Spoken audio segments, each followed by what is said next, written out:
प्रथमं सद्गुरुं वन्दे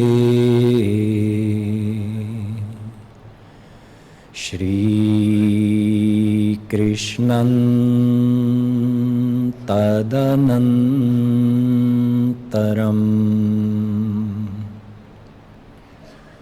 गुरु पापात्मनां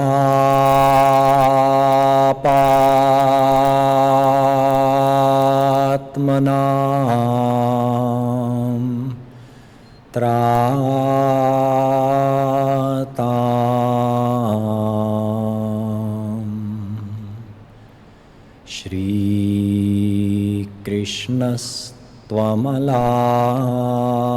श्रीकृष्णस्त्वमलात्मना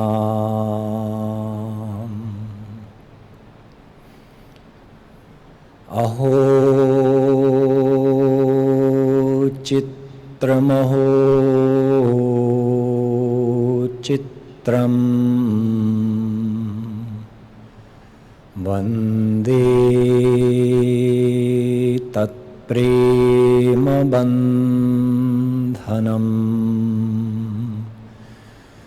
यद्बद्धं मुक्तिदं मुक्तम्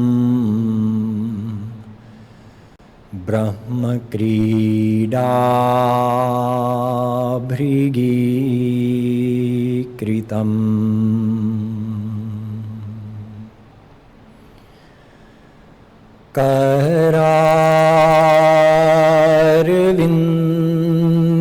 करारविन्देन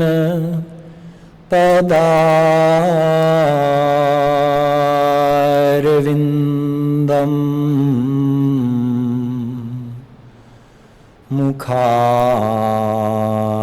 मुखारविन्दे विनिवेशयन्तम्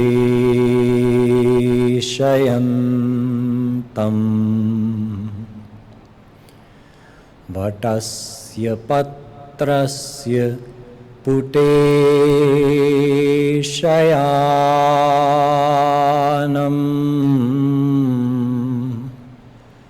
बालं मुकुन्दं मनसा स्मरामि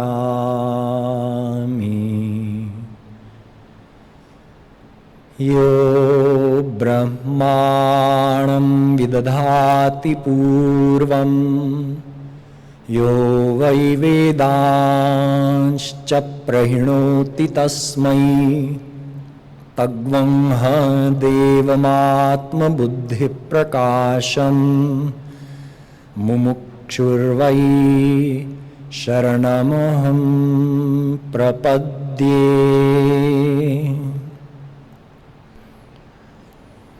The divine souls will have a few minutes of Nam Sankirtan, and after that I will take up the topic of Karma and Karma Yoga.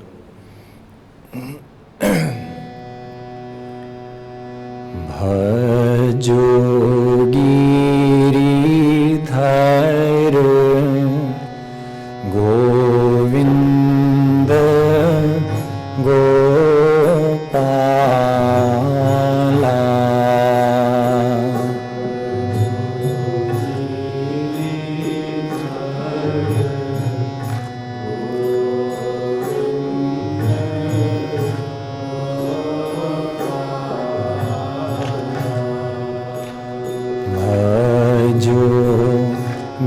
Giridhar Govinda Gopala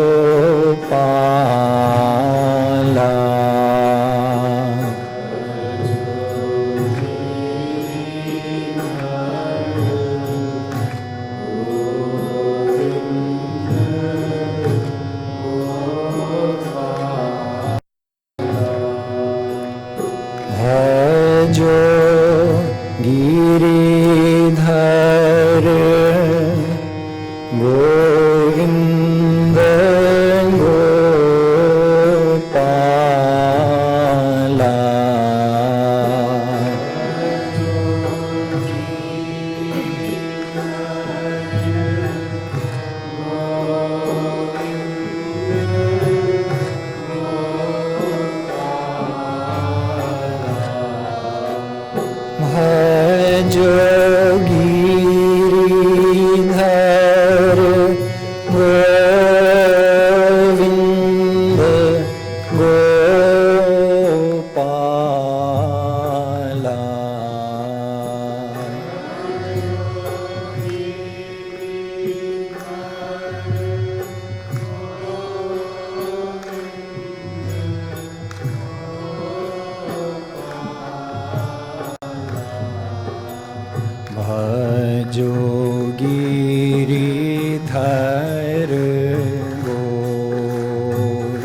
भजो Giridhar Govind Gopala.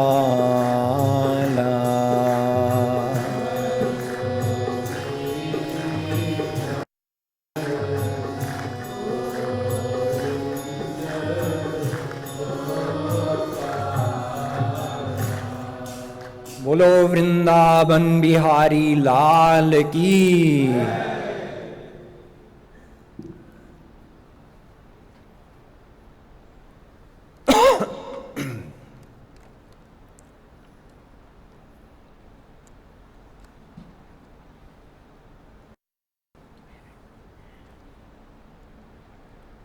Now I'm going to speak to you on the topic of karma and karma yoga.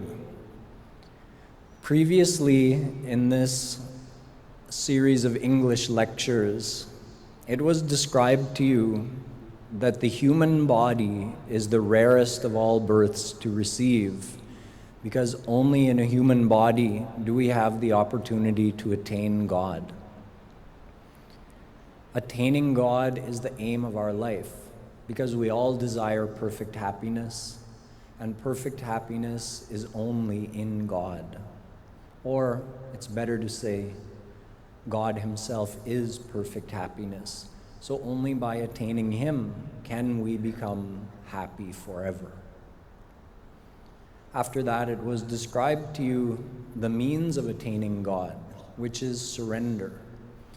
There is no personal effort that can result in God realization. God realization is received through the grace of God. And the grace of God is received when one surrenders to God. It's not a random occurrence that God decides to grace somebody. God graces those souls who become 100% surrendered to Him. So in the history, those souls who surrendered to God received His grace and became God realized. In other words, they attained that divine happiness that we all seek. But keep in mind that surrender is done with the mind. Surrender is not a physical or a verbal doing. Surrender means the mind has to be surrendered to God. After that, it was explained to you that in order to complete the process of surrender, we need the help of a God-realized saint, a guru.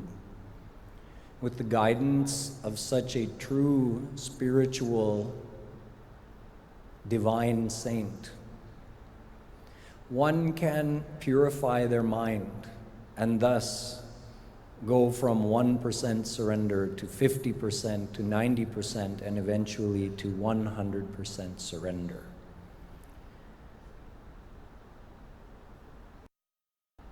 Knowing this, we now need to understand the process. The process actually needs to be explained by a God-realized saint. The process means the path. How do we purify our mind so that we can complete our state of mental surrender? This is called the path to God. Now, the path to God has to be explained to a spiritual aspirant by a divine saint, which I am not. But what I'm going to share with you, I learned from a divine saint. So I'm going to share this knowledge with you so that you can also avail yourself of its benefits. What is the path to God? The path to God means a process through which we can become 100% surrendered to Shri Krishna, or we can say a process through which we purify our mind and attach our mind to God, thereby becoming surrendered. Our scriptures tell us that there are 3 paths to God. See, in Vedas, there are 100,000 mantras. Out of those 100,000, well, they're all divided into 3 kand, or 3 major sections of the Veda. Karma kand, Jnana kand, and Upasana Kand. In other words, those mantras that relate to actions, those that relate to knowledge, and those that relate to devotion. Accordingly, there are 3 paths to God. Yogastrayo maya prokta nrinam shreyo vidhitsaya jnanam karma cha bhaktischa nopayonyosti kutrachit. Bhagavatam. Shri Krishna says that there are only 3 paths. There is the path of karma, the path of jnana, and the path of bhakti. There is no 4th path. However many practices have been described in our scriptures, they can all be categorized into these 3 paths. The path of action or karma, the path of knowledge or jnana, and the path of devotion or bhakti. One might wonder why only these 3 paths? There's a scientific reason behind it. God is Sat Chit Anand. These are his 3 divine qualities. We are Ansh of Satchidanand Brahm. We are a part of God who has the qualities of Sat, Chit, and Anand.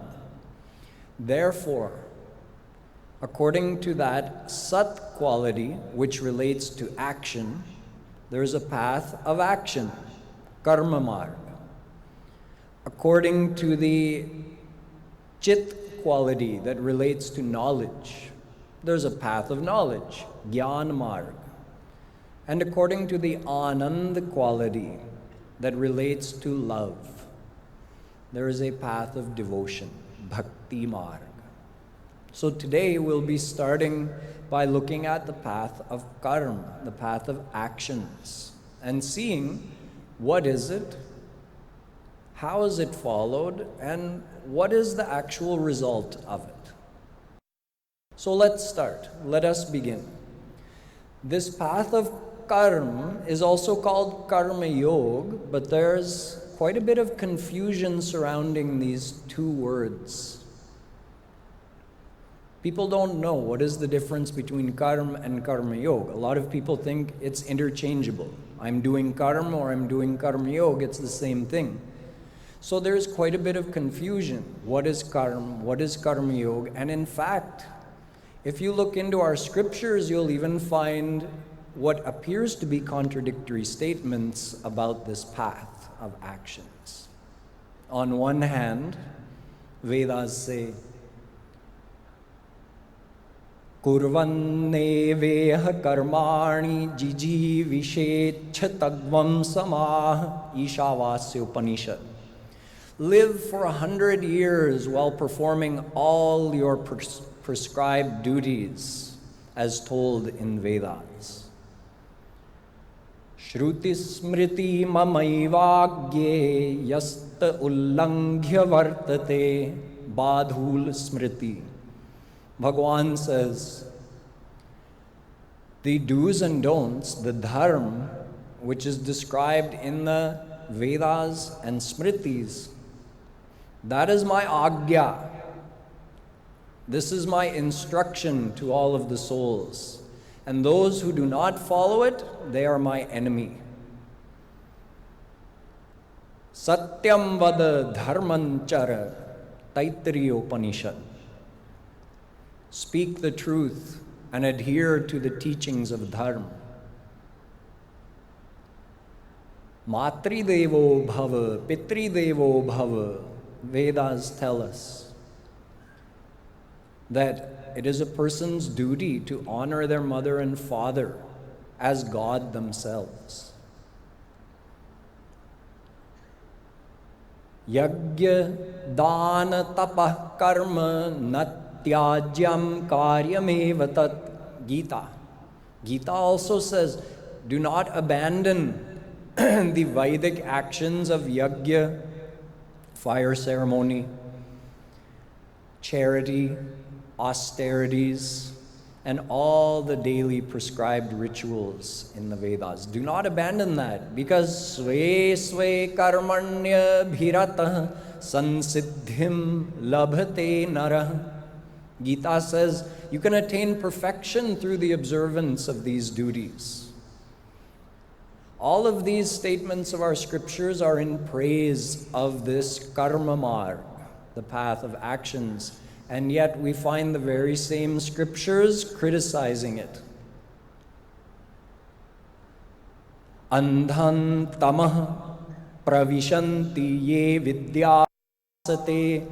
Ishopanishad, the same Ishopanishad that you heard from in the beginning, is now saying those who follow karma, they enter into darkness. Pariksha lokan karma chitan brahmano nirvedamayan nastya krita kritena Mundakopanishad. Great practitioners, followers of yoga, great tapasvis, they gained the power to go and see Swargalok, which is the ultimate attainment possible through karma marg. They got to go to the celestial abodes, and they returned and told us there's no perfect happiness over there. So the result of doing all of these karma is incomplete. It leaves you incomplete. Ishtapurtam manyamana varishtham nanyachreyo vedayante pramudha. Mundakopanishad goes one step further and says those that think they can attain the ultimate goal through karma marg, utterly foolish.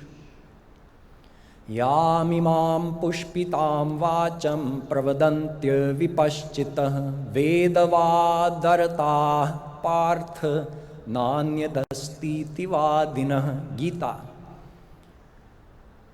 Those who give flowery lectures touting the glories of the path of actions and the attainment of the heavenly abodes are foolish, and those who follow their teachings are even more foolish. Traigunya vishaya veda nistraigunnyo bhavarjuna. Gita. Krishna tells Arjun, you have to go beyond the teachings of the karmakand of Vedas, because they keep you within sattvarajtam, they keep you within the field of Maya. So we see that even within our scriptures, there's an apparent contradiction in the representation of karma. Is it in some places it's being praised, and in other places it's being soundly criticized? And if we look to history, our divine history of dissensions of God and great saints on this earth, we also find some confusing situations. Take the life of Bhagwan Ram. Yada yada hi dharmasya glanir bhavati bharat abhyutthanam dharmasya tadatmanam srijamyaham paritranaya sadhunam vinashaya cha dushkritam dharma sansthapanarthaya sambhavami yuge yuge. Gita tells that God keeps taking avatar. Whenever there is a decrease in the followers of Dharma, he comes to reestablish the path and teachings of Dharma so that people can understand and follow it. So Bhagwan Ram, being Maryada Purushottam Brahm, he came with this reason to establish the teachings of Dharma. And he himself followed these teachings in every step of his life, even to the extent of going to the forest for 14 years just to keep the word of his father. He happily accepted that. But look within his family, two of his closest family members, Sita ji and his brother Lakshman. When he was going to the forest, he told both of them, you stay here. Sita, you stay, take care of my mothers, your mother-in-laws. Lakshman, you stay, take care of father. You know he's going to be distraught without me. This is your duty. This is your dharma. Stay here. Both of them refused. More sabahi ek tum swami, deen bandhu ur antaryami. We don't know any mother or any father apart from you. We're going with you. You are my everything. You are my mother, father, beloved friend, everything. I know no one but you. And they went along, defying the teachings of Dharma. Prahlad defied his father's order not to worship God. I am the only God here. Worship me. No one should worship Krishna. He defied his father openly and went on worshipping Sri Krishna. But one is supposed to obey the order of their father. Prahlad says, Mata nasti pita nasti nasti me svajano janah. Ignoring the teachings of Matri Devo Bhava, Pitri Devo Bhava, he says, what father, what mother? You're my everything. Krishna is my everything. Look in Bhagwan Shri Krishna's avatar. When he announced the beginning of Maharas by playing on his flute, all of the gopis abandoned their family duties, ran out of their home, and came to meet Shri Krishna in the middle of the night. And Shri Krishna told them, Bhartu shushrushanam strinam paro dharmo hyamayaya tadbandhunan cha kalyanya prajanan chanuposhanam. Bhagavat. Don't you know, gopis?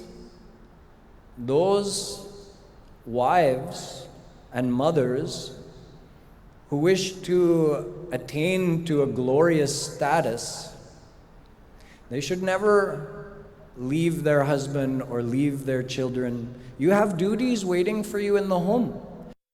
Quickly, immediately, your children must be hungry. The cows need milking. Return to your homes and take care of your duties. Gopis said, Yat patya patya surima, yat patya patya surina manuvritti rangastrinam swadharma iti dharma vidatvayoktam astveva me tadupadesha pade tvayishe Preshtho bhavan stanubhritang kila bandhuratma. Bhagavat. Oh, Krishna, you can lecture on Vedas and Dharma and duties to someone else. We're not going anywhere. You are our divine husband. You are the divine husband of every soul. You are our everything. We belong here with you.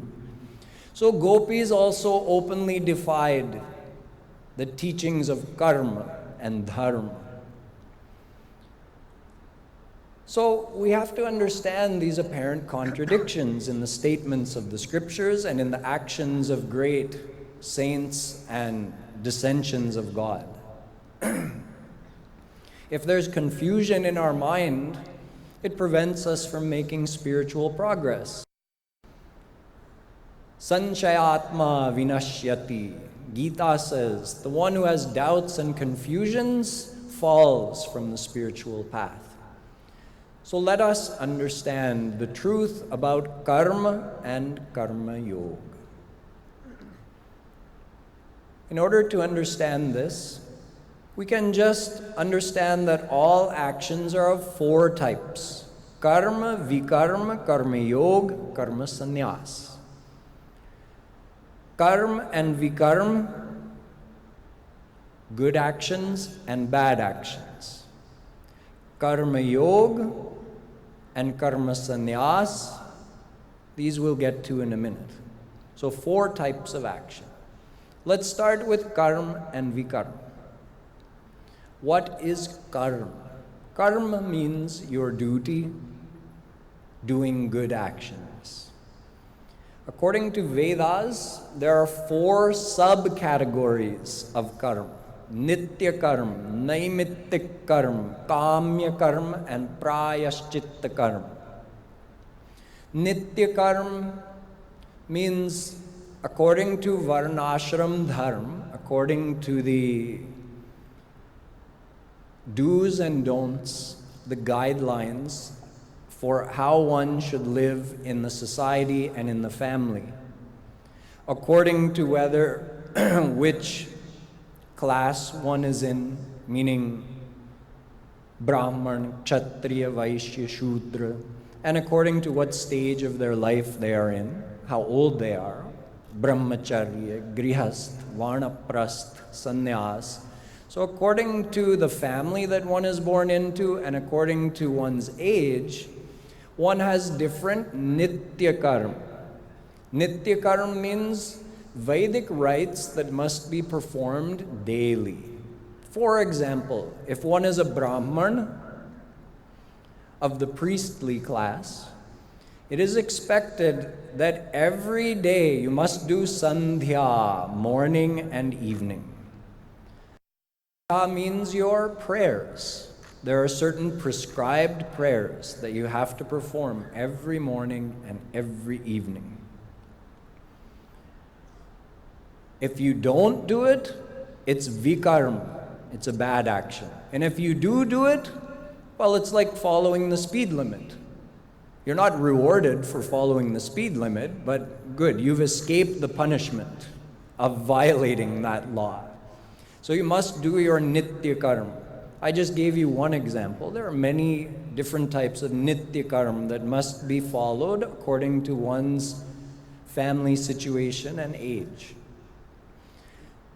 Then we have naimittik karma, which means according to certain occasions or situations, there's some extra Vedic rituals that have to be performed. Like at the birth of a child, the naming of a child, when you move into a new house, when a family member dies.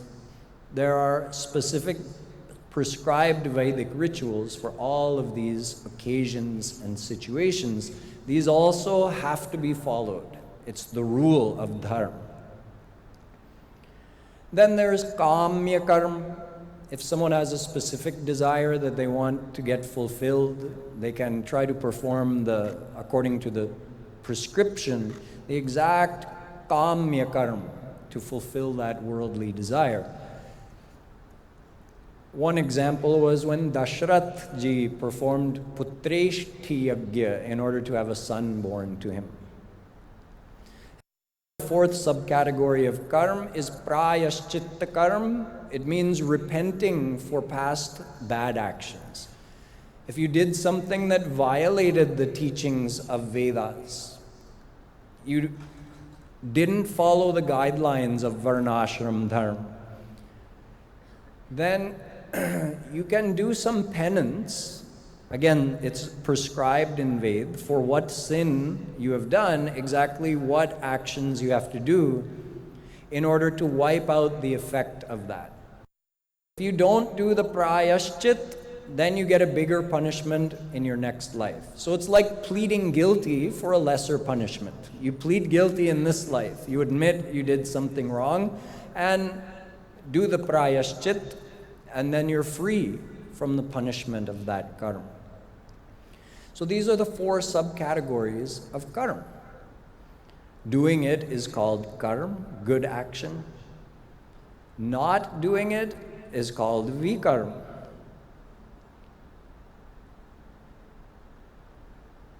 Adhering to this is extremely difficult because shadbhi sampadyate dharma bhagavata. All of these Vedic rituals and rites, they have to be performed exactly correctly according to the 6 things. The time of each one has to be correct. The place where it is performed must be as prescribed in a pure location. The materials used in ceremonies and rituals called dravya, that also must be purchased with money earned according to your varnashram dharma. Whatever mantras have to be said in those rituals, they have to be exactly pronounced with no mistake. The yajman, the one hosting that ceremony, has to maintain physical and mental purity during that time and also be faithful. The one I'm worshiping through this ceremony is accepting my worship. And the Panditji, the priest who is performing the rituals, also must maintain physical and mental purity and be performing it for the right reasons. In Kali Yuga, finding even one of these things is next to impossible, let alone all 6 things. Just take the exact pronunciation of the mantra. Seems like you could just learn it and do it, but it's actually very difficult because it's not just about the correct formation of the sounds, but even the intonation. Where do you stress? It doesn't count when I'm reciting some quotation to you, but in a Vedic ceremony, like a yajna, it has to be done precisely. Just like one time there was a Rakshas who performed one of these Vedic yajnas, a fire ceremony, in which the main mantra was Indra Shatrur Vivardhasva, which has the meaning, the enemy of Indra should grow in power and defeat Indra, because he was fighting against Devtas. He forcefully brought some rishis and made them perform this yajna, but the rishis, knowing the secret of the intonation of the Vedic mantras, they made one little switch. Instead of adyudatta, with the emphasis on the first syllable of the word Indra, they did antyodatta. They put the emphasis on the last syllable of the word Indra. Indra Shatrur Vivardhasva sounds the same to us, right? But it completely changed the meaning of the mantra. Now the mantra means, let Indra grow in power and defeat his enemy. So Indra killed Vritrasur, and while he was dying on the battlefield, he complained to Bhawan, hey, I am also your child. Why this injustice? I performed this yajna, I should get the right result. Bhagwan came to him and said, you are getting the right result. According to the way your rishis said the mantra, this is what it meant. Hey, I didn't know that. It's not my fault. No. Yajaman hinasti. It's the one who's having the ritual performed who's responsible for everything. Even if Panditji makes a mistake, it's you who pays for it. So all of the requirements of this karma marg are extremely difficult to fulfill, which is why it's not even recommended for Kali Yuga. Kali nahi karma na bhagati viveku, Ram naam avalamban eku. In Kali Yuga, it's impossible to fulfill the requirements of karma marg, so it's better just do bhakti, chant the name of Bhagwan Ram. Now, what if someone could fulfill all of the requirements of karma and dharma? What would they get? Punyena punyalokam nayati papena papamubhabhyameva manushyalokam, Mundakopanishad. If you could actually fulfill all the requirements of karma marg, you would go to Swarg, the heavenly abodes or celestial abodes. On the contrary, if you make mistakes or you don't follow karma marg correctly, you get sent to Narak, the opposite of heaven, we call hell in English. And if you do a mixture of both, you're reborn here. But our Vedas tell us, apurtam manyamana varishtham nanyat shreyo vedayante pramudha nakasya pristhete sukritenu bhutvemam lokam hinataram vavishanti. Mundakopanishad. I left out the second half of this mantra earlier. I only told you that Mundakopanishad is telling us those who follow karma marg and think that they're going to attain the ultimate goal through that are utterly foolish. The second half gives the reason. Because you only go to Swarg temporarily. And once the capital you've accumulated through your good actions has been used up by enjoying over there in Swarg, you come back here on earth and you're most likely born in lower species. You're not even born as a human immediately. Te tam bhuktva swargalokam vishalam kshine punye martyalokam vishanti evam trayi dharma manuprapanda gata gatam kama kama labhante. Gita. On the basis of your punya, your good actions, you go to Swarg and you enjoy the extensive pleasures, many, many times greater than the pleasures of earth. However, as you enjoy, your punya is getting used up, and when it's finished, you come back here and you're born on earth again. Adyantavanta evaisham loka karma vinirmita dukkhodarkastamo nishtha chudrananda shucharpita. Bhagavad. The result is temporary. You go over there and enjoy, and even while you're enjoying over there, the happiness is not complete. You're not enjoying divine happiness. It's still Maya happiness. And you're still worried about, oh, that day is coming when I'll be sent back onto earth. Swargahu swalpa anta dukkhadai. Ramayana. It ends in sorrow because you're sent back to this earth. So both going to Swarg and going to Narak are temporary. You serve your sentence in Narak and you're released and you come back here, or you enjoy in Swarg and when your punya is used up, you come back here. Both keep you under the bondage of Maya. So you can say that Swarg is like a jail with golden bars, and Narak is like a jail with ugly rusted iron bars, but both are jail because you're still bound here under Maya. Daivi shesha gunamayi mama maya duratyaya mameva ye prapadyante maya metam tarantite. Gita. Only through surrendering to Shri Krishna can one go beyond Maya, not just through the performance of karma. Brahma bhuvana loka punaravartinorjuna petyatu kaunteya punarjanmana vidyate. Gita. Even if one goes to the topmost abode of Swarg, Brahma's abode, even then they are bound to be reborn on this earth.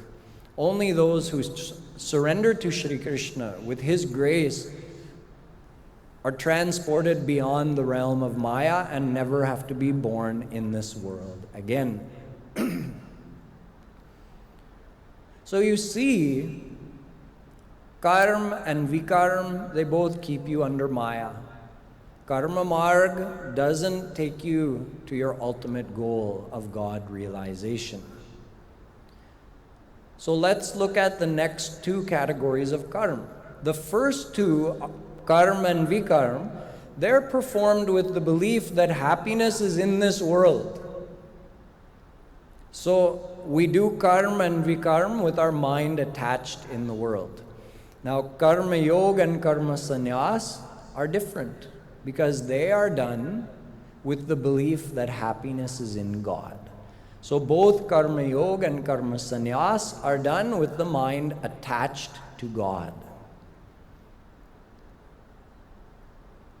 Karma yoga. We started with karma and I explained what karma is, those four subcategories of karma. Now we added a word, yoga. Sanyogo yoga ityukto jivatma paramatmano.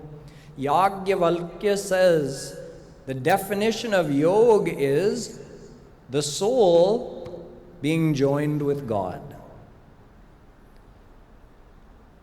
In Bhagavatam, this is further explained.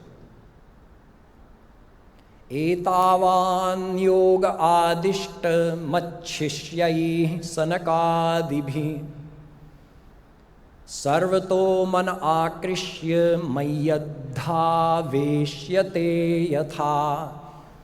Shri Krishna says, yoga means by all means bringing the mind away from worldly attractions and immersing it in remembrance of me.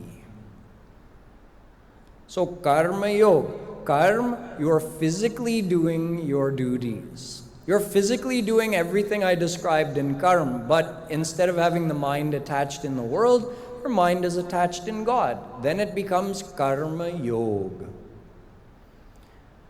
Tena tyaktena bhunjitha magridha kasyas vidhanam. Ishavasya Upanishad gives this adesh to do karma yoga. It says, leaving the worldly attachments, attach your mind to Shri Krishna.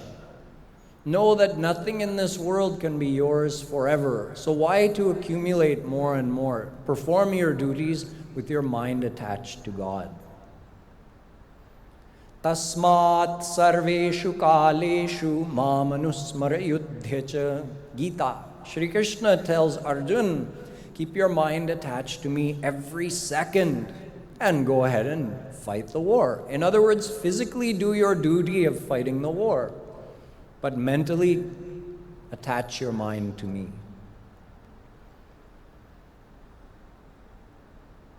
This practice of trying to keep God in the mind 24 hours a day, which is required if we're going to do karma yoga, our mind has to be in God all the time. Sarveshu kaleshu. This is a skill that has to be developed, and this will be covered in more depth when we take up the topic of Bhakti Yoga in the upcoming lectures. For today, it's enough to understand that Karma Yoga means performing all of one's physical duties as prescribed by the Vedas with the mind attached to God, with God as the goal, not worldly enjoyment as the goal. What is Karma Sannyas, the fourth one? Karma Sannyas means not doing following all of the Vedic karma, but keeping the mind in God, worshiping God 24 hours a day. Sandhya-vandana bhadramastu bhavate bhosnan tubhyam namah bho deva pitarascha tarpan vidhau naham kshamah kshamyatam yatra kvapi nishadya yadavakulot tansasya kansadvishah smaram smaramagham harami tadalam manye ki manye name. Krishna Karnamrit. A saint says, I apologize to you, Vedas. I apologize to you, Devtas. Please accept my apology, ancestors. But I won't be performing any of those Vedic rites and rituals anymore. Huh? Why not? Because I can get everything just by remembering Shri Krishna. This is karma sannyas. Leaving all the other practices. Sarva dharman parityajya mamekam sharanam vraja aham tvam sarva papebhyo mokshayishyami ma shuchah. Gita. Leaving all the dharma, in other words, varnashram dharma, leave all of that and just come to me, Shri Krishna says. This is karma sannyas. But isn't that a sin? It looks like a sin from outside, right? It looks like vikarma. I told you the one who doesn't observe all of these 4 types of karma, he's doing vikarma. He's ignoring the teachings of Vedas. He's going against dharma. It's vikarma if he does it with his mind attached in the world. Out of laziness, out of tamas nature. But if one abandons those rites and rituals because they just want to spend all their time remembering Shri Krishna, then Shri Krishna says, Dharman santyajya sarvan mam bhajet sacha sattamah. Bhagavat. The one who abandons all those preliminary practices of dharma and in order to worship only me, that is the greatest devotee. Sacha sattamaha. So, if you look at it, just to summarize, the one who's doing karma and the one who's doing karma yoga, if you observe them externally, it looks exactly the same. They're both doing the same physical actions. But internally, they're opposite. The one doing karma has his mind attached in the world with the goal of attaining worldly pleasures. And the one doing karma yoga has his mind attached to Shri Krishna with the goal of attaining him. The karma sannyasi, at times, if you observe him externally, he may look like he's doing vikarma. Why aren't you doing sandhya? It's time for your morning prayers. I am doing sandhya. I'm remembering Shri Krishna. Yeah, but you didn't go down to the river and do tarpan for your ancestors. My ancestors are getting everything they need by me remembering Shri Krishna. Yat karma bhir yat tapasa jnana vairagya taschayat yogena dana dharmena shreyo bhiritarairapi. Bhagavat.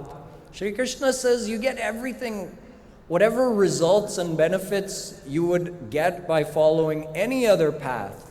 You get it automatically by doing bhakti. In other words, by mentally remembering Shri Krishna, you're automatically accruing the benefits of all other practices and paths. But from outside, oh, sannyasi, it looks like you're doing vikarma. Yeah, you can't see what I'm doing in here. I'm doing bhakti. So the karma sannyasi may look like a vikarmi from outside, but he's not. As long as he's true. Just physically renouncing the Vedic karma and not remembering God. That's an even worse pop. Karmendriyani sarvasya sarvendriyani sanyamya ya aste manasa smaran indriyarthan vimudhatma mithyachara uchyate. Gita says if you physically renounce the world and even don the robes of a Babaji, but your mind is just thinking of all the worldly pleasures, then you are a hypocrite and you will be punished for those actions just like a vikarmi would. So a true karma sannyasi is not involved in the karma of Vedas and keeps their mind in God all the time. Therefore, the result of karma yoga and karma sannyas are exactly the same. Sanyasa karma yogascha nishreyas karavubhau. Gita. Both karma yoga and karma sannyas give the exact same result because you are given the result based on the attachment of your mind.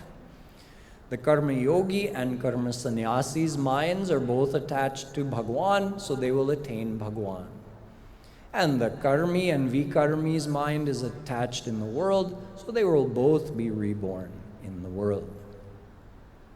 So now you have a general overview of these four kinds of actions: karma, vikarma, karma yoga, karma sannyas. And you've understood that karma on its own is not enough to realize one's ultimate goal.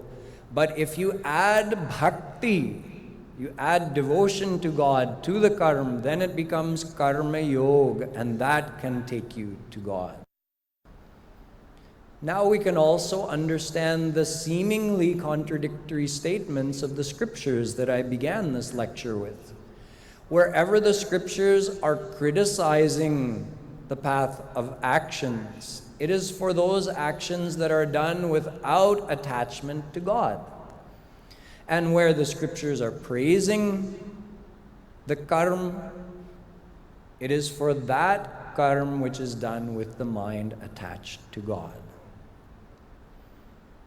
In all three cases, historical cases that I mentioned to you, Sita and Lakshman, Prahlad and the gopis, they were observing a higher dharma. There's two kinds of dharma. One I mentioned to you, varnashram dharma. But there's a paradharma, which is bhakti. Savai punsam paro dharmo yato bhaktiradhokshaje. Bhagavat. What is the paradharma, the supreme dharma of a soul? Whatever increases your love for God, do it. That is your supreme duty. So gopis were observing that duty. Krishna, you're my divine husband. I'm staying with you. That is the supreme dharma. The Vedic karma or varnashram dharma, that is preliminary. Preliminary means if someone isn't pursuing God realization, they should at least follow the varnashram dharma. That will discipline their mind, help them develop their sattvic nature, and eventually, if not in this life, in some life in the future, they may develop a desire for God and they can graduate to paradharma. So one is aparadharma, meaning preliminary, secondary. And one is paradharma, meaning supreme. If one is following paradharma, one does not need to observe all the rules and regulations of aparadharma. For instance, let's say a member of your family passes away. According to aparadharma, you have to perform the Sharad. If you don't, it's a sin. But the one who's following paradharma, in other words, a karma yogi or a karma sannyasi, they're not bound to do that. They may choose to do it. The karma yogi would choose to do it in order to maintain harmony in the family. In other words, so that nothing becomes an obstacle in my devotion to God. So the bhakti is still foremost. I'm doing this Vedic karma because in some way it's going to help me in my bhakti. Vedic karma doesn't take precedence over bhakti. Bhakti is supreme. If you want to do something along the way, it's okay. Or if doing it will help maintain harmony in the family so that no obstacles arise in your path of devotion, then do it. But bhakti is main. Just as one example, it is said in Manusmriti, Rinani trinya pakritya mano mokshe niveshayet. You have to fulfill your debts, your rina. According to Vedic in the Bhagavatam, there's 5 rina. Manusmriti here describes 3 and says you can't get free from Maya until you take care of these debts that you owe. Vedavyasji says, Devarshi bhutapta nrinam pitrinam nakinkaro nayamrini charajan sarvatmanaya sharanam sharanyam gato mukundam parihritya kartam. Bhagavat. The one who is worshipping the soul of his soul, Shri Krishna, he's no longer bound by these debts. The debt to our great rishis, the debt to one's ancestors, the debt to other living beings on this earth, the debt to humans. These debts are automatically fulfilled just by worshipping Shri Krishna. We can sum it up by saying, Smartavya satatam Vishno Vismartavyo na jatuchit Sarve vidhinishedhah Syuretayoreva kinkara. Padma Puran. Vedavyasji has given us a beautiful shlok to understand why this is so.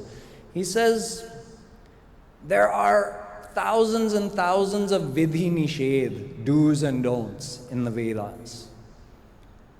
But if you just do 2 things, meaning do one thing and don't do another thing, if you just remember Shri Krishna in your heart all the time, this one vidhi, and you never forget him even for a second, this one nishedh, then you have adhered to all the do's and don'ts of the Vedas. Already done, finished.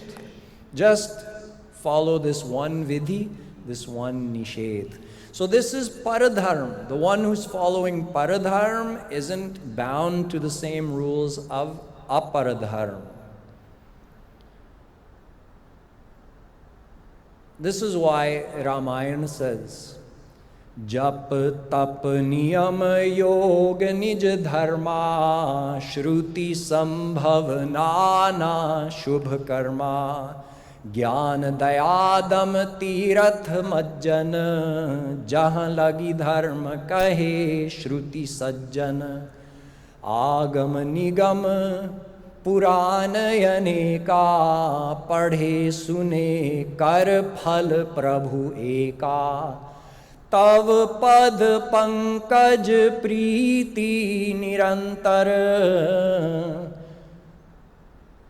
तव पद पंकज प्रीति निरंतर सब साधन कर यह फल सुंदर जहाँ लगी साधन वेद बखानी सब कर फल हरि भगति Bhavani. All the practices, all the paths, They're all described and prescribed for one ultimate reason: to help us develop love for God in our heart, to help us develop bhakti. Therefore, so sab karm dharma jari jau, jahan ram pad pankaj bhau. So now you've understood that karma yoga is a valid path to God, because karma yoga means physically doing all the Vedic karma while mentally having the mind attached to God. So this is one path to God, the path of karma yoga. There are two more paths, the path of Jnana Yoga and the path of Bhakti Yoga. Those will be described in upcoming lectures. Boliye Ladli Lal ki, Shrimat Sadguru Sarkar ki.